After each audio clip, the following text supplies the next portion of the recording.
የጂሜል አከፋፈት ነው የምናየው። ስለዚህ ያው ወደ ቀጥታ ወደ ጉግል እንገባለን። ወደ ጉግል ከገባን በኋላ ሰርች በተኑን ነክተን እዚች ጋር ጂሜል ብለን እንጽፋለን። ሰርች በተኑ ላይ እንደዚህ ከመጣላችሁ በኋላ ያንን እንነካለን። እዚች ጋር ከስር ክሬት አካውንት የሚል አለ። በደንብ አይታችሁ ከሆነ እና 3 አማራጮች አሉት። ከነዚህ ውስጥ ሶስተኛ ላይ ያለው ሞር የተሻለ ነው። ፎር ወርክ ኦር ማይ ቢዝነስ የሚለው ማለት ነው። ምክንያቱም ለዩቲዩብ ቻናልም ስትከፍቱ ሞር ብዙ አክሰሶች ያሉት በሱ ነው። ምክንያቱም በሱ ስንከፍት ለስራ ስለሆነ ጉግል የተለያዩ ስፔሶችን ወይም ቴራባይቶችን ይሰጠናል። እነዚህ ደግሞ ለኛ ጠቃሚ ናቸው። ሶስተኛ ላይ ያለውን እንመርጥና ቀጥታ ወደ ውስጥ እንገባለን ማለት ነው። ከዛ እዚች ጋር ፈርስት ኔም አለ፣ ከዛ ላስት ኔም የሚል አለ። እዚች ጋር ስማችሁን ትጽፋላችሁ። ከዛ ቀጥላችሁ የአባታችሁን ስም ታስገባላችሁ። ከዛ እዚች ጋር የትውልድ ወር አለ፣ ቀን አለ፣ አመታችሁን ታስገባላችሁ። ቢያንስ እድሜያችሁ ከ18 አመት በላይ ቢሆን ይመረጣል። ከዛ በመቀጠል ያው ጾታችሁን ነው የምትመርጡት። ሜል ኦር ፊሜል አንዱ ትመርጣላችሁ። ከዛም በኋላ ቀጥላችሁ ያው ኔክስት ነው የምትሉት።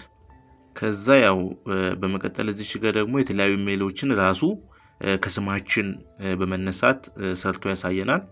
እነዚህ ጉግል ራሱ የሰራቸው ሜሎች ናቸው።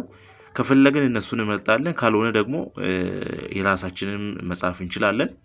እሱን ደግሞ እዚች ጋር ቲክ እናደርግና ከዛም በኋላ ኔክስት እንላለን። እዛ ክሬት ዩር አሁን ጂሜል አድሬስ የሚለው ጋር ማለት ነው። ከዛ የራሳችንን እንጽፋለን። ከጻፍን በኋላ ያው ከሰራ ራሱ ያሳልፈናል። ካልሰራ ደግሞ ያው እዚች ጋር ቀይ ያበራል። ሲሰራ ደግሞ ያሳልፈናል ማለት ነው።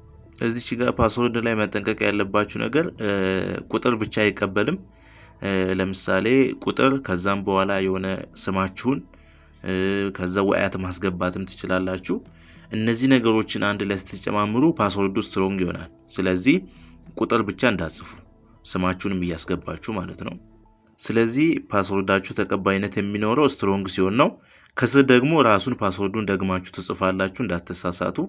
ከዛ ሾው ፓስወርድ የሚለው እሱ ፓስወርዱ ለማየት ነው።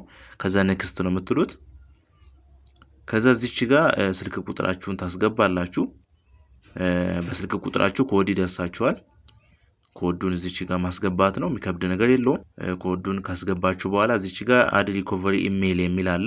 ይሄኛው አማራጭ ለአንዳንዶቻችሁ ላይመጣ ይችላል። እሱን በኢሜል ውስጥ ገብታችሁ ማስተካከል ትችላላችሁ። እንድታስተካክሉ ራሱም ሳጀስት ያደርጋችኋል። ችግር የለውም። ይሄ ማለት ኢሜላችሁ ከጠፋባችሁ የምታስመልሱበት ሌላ ኢሜል ማለት ነው። ስለዚህ እሱን ነው የምታስገቡት። እሱን ካስገባችሁ በኋላ ኔክስት ማለት ነው። ምንም የሚከብድ ነገር የለውም። እነዚህን ቲክ ካደረጋችሁ በኋላ ከዛ ወደ ታች ነው የምታደርጉት። ስምምነት ምናምን ነው የሚያመለክተው። ስለዚህ እዚች ጋር ላይ ያደርጋችሁ እነዚህን ታልፋላችሁ። በቀላሉ አከፋፈቱ ይሄን ይመስላል። ምንም የተወሳሰበ ነገር የለውም። ጥያቄ የሆነባችሁ ነገር ካለ ኮመንት ላይ አስቀምጡልኝ። ወዳችኋለሁ። ባይ